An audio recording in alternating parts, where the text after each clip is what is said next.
Hello mga kabibig! Welcome back sa ating bagong YouTube channel. Ito ang pinakamaingay na YouTuber sa lahat ng YouTube.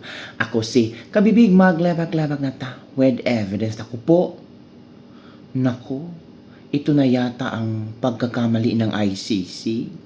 Ito na yata ang pagkakamali ng ICC na binangga niya ang isang Pilipino.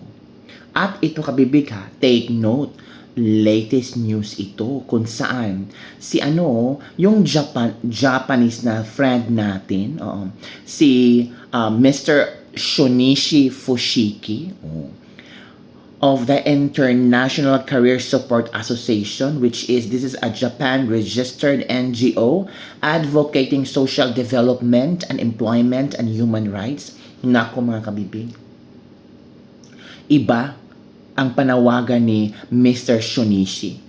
Alam nyo ba kabibig? Nako, pwedeng mangyari ito sa ICC na hihiling sila o hihingi sila ng apology kay Pangulong Rodrigo Roa Duterte. Ito na nga ang sinasabi ko kabibig.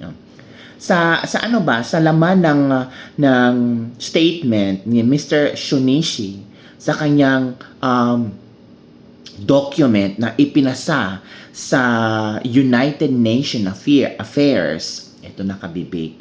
Ito ang mga ni-request nila na gagawin ng Council ng United Nations para sa ICC at sa gobyerno ng Pilipinas. Nako, magkaalaman ng kabibig. Ito the Council is urged to examine whether the detention of Rodrigo Roa Duterte and the broader pattern of actions are considered with ICCPR Articles 7, 9, 10, 14, and 19, and 26. Rome Statute Articles 1, 17, 42, 45, 55, 60, and 67, and the Nelson Mandela Rules. Yan na. Rules 1, 24 to 27, and 111 to 120. At ito ang hiningi ni Mr. Shunichi Fushiki na tulungan siya ng Council ng members at stakeholders ng United Nations Human Rights na makagawa siya, in the light of foregoing, this council is respectfully requested for, ito ang gustong mangyari ni Shunichi Fushiki, na titingnan ng council, titingnan ng mga members at stakeholders kung ano ang pwede nilang magawa para sa gobyerno ni BBM at ng ICC. Nako, magkaalaman na talaga kami. Ito una, call upon na ipatawag ang gobyerno ng Pilipinas to immediately release senators currently detained on politically motivated charges. Nako, nakaabot na sa UN, including those associated with the Blue Ribbon Committee. Halaka! Si Estrada at Marcoleta. And cease attempts to alter the Senate's political composition through the criminal justice system. Yun na nga kabibig. Yung nangyari sa Pilipinas, nakaabot na sa United Nations. Kung anong nangyari sa gobyerno ng Pilipinas, kung ano ang pinagagawa ni Vangangesem, nakaabot na sa UN. Ito yung unang gustong mangyari ni Shunichi at gustong gawin. Sana gawin ito ng United Nations. I-release yung mga senador na politically detained. Yan na. Pangalawa, call upon the government of the Philippines to immediately end suppression of free expression, including arrest and silencing of citizens who exercise their rights under Article 19 of the ICCPR. Yun na. Yung mga ipakukulong dahil nagsalita sa gobyerno, hindi sang-ayon sa pinagagawa ni VVM. Yun na. Ako, marami palang mangyayari kabibig, no? Tingnan nyo kabibig, hindi ito pure Filipino. Hindi ito, katipunero. Pero ito ay isang Japanese na nakikita kung ano ang pangangailangan ng maraming Pilipino, kung ano ang ipinaglaban ng maraming Pilipino, kung ano ang abuso na nararamdaman at talagang anong tawag dito? Yung mga nakulong, di ba? Japanese Shunichi Fushiki really helped the Philippines in achieving fairness and justice. Kung saan gusto niya itong iparinig, ipakita, ipabasa, ipaalam sa United Nations. Pangatlong gusto niyang mangyari, call upon the International Criminal Court to recognize that the case against former President Rodrigo Roa Duterte has become inextricably entangled in domestic political conflict in violation of the Rome Statute and order his immediate release. O yan na ang hinahanap natin. Sinisigaw natin na palayain si Tata Digong, pero parang kulang eh. Yes, we prayed a lot, pero kailangan may action. Di ba? Act on it. At parang ang mga Filipino ngayon nagsama-sama na rin. Sumulat na rin sila sa United Nations. Kung hindi umaksyon si Shunichi Fushiki, parang parang wala tayong makikitang liwanag sa dilim. Ibang lahi ang nag-aksyon, at least may mga OFW yung tumulong at talagang first ever civil group na Filipino na sumulat, nagliham sa United Nations. Ito pa kabibig. Call upon the ICC to issue a formal apology to the Filipino people and former President Duterte and provide appropriate reparations in form of meaningful and acceptable to the Filipino people, which is good. Tama lang naman na magsulat ng apology letter o di kaya mag-apologize ang taga-ICC sa ginawa nila sa atin. Bakit sa atin? Kasi yung demokrasya natin at sovereignty natin, tinapaktapakan nila.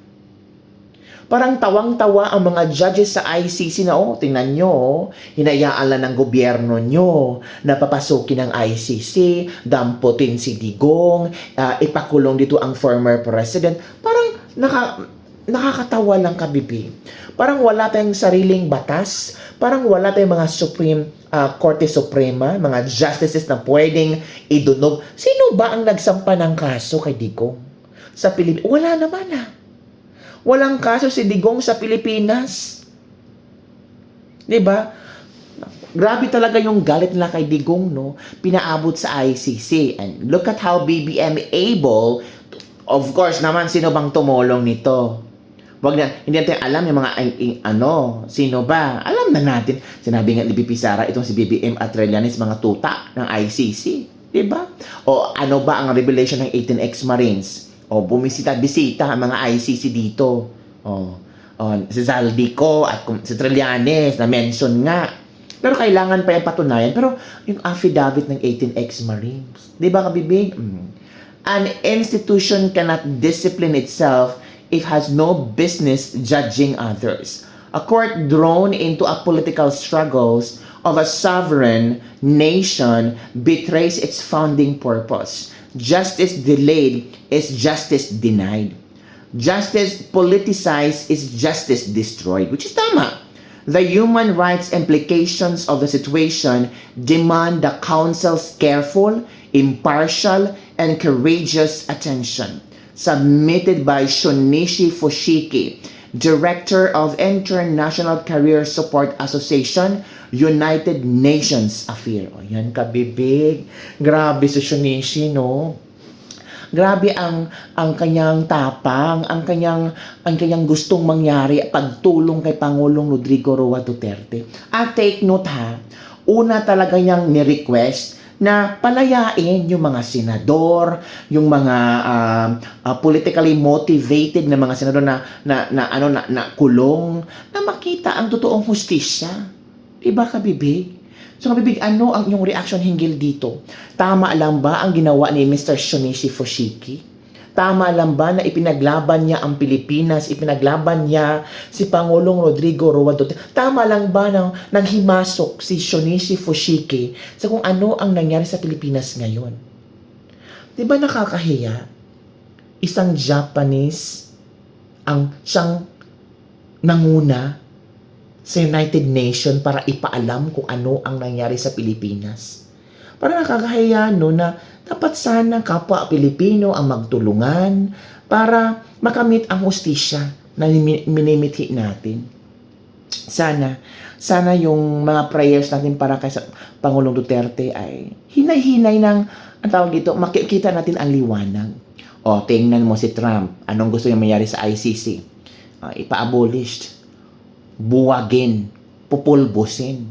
Ngayon si Shunichi, pinapaalam sa UN kung ano ang nangyari sa Pilipinas at kung bakit nakulong si Pangulong Rodrigo Roa Duterte sa ICC. At ano pang nangyayari sa gobyerno ng Pilipinas. O, diba?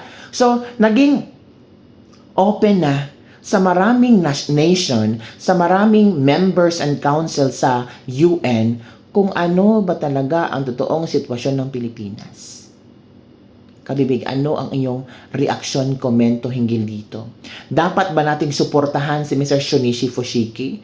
Or hayaan na lang natin siyang magawa na kung anong gusto niyang gawin para sa United Nations para tulungan si PRRD? Kabibig, ito lang ang aking maibibigay kay Mr. Shunichi, ang pagpapaabot sa kanyang mensahe para sa ating bayan, para sa mga Pilipino na niwala kay Pangulong Rodrigo Roa Duterte. This vlog contains a lot of information sa kung ano ang laman ng liham, sa kung ano ang laman ng resolusyon na isinumite ni Mr. Shunichi Fushigi. Don't forget mga kabibig, i-follow, i-like, i-comment, i-share nyo ang video sa mga friends nyo. Baka sila makakonsensya na sobra lang pag-bash kay Pangulong Duterte. Remember mga OFW, ang tanging hiling na natin ay mapayapa ang ating pamilya sa Pilipinas at naramdaman natin nung si Pangulong Duterte pang umupong presidente. Yes, let's face the reality. Kahit kakamping ka, kahit loyalista ka, sa panahon ni Pangulong Duterte, comfortable ka. Back of your mind, ay, nandun naman si ang gobyerno Duterte, safe yung family ko. Pero ngayon, yung mga iniisip mo noon na safe ang family mo sa panahon ni Digong, maiisip mo pa rin ba ngayon sa panahon ni BBM? Isipin mo nga yan. Prinsipyo mo, nilunok mo, or prinsipyo ng katotohanan pero pilit mong ibinabaon kasi ayaw mong i-embrace ang katotohanan. O, yun lang. Bye everyone. See you next time.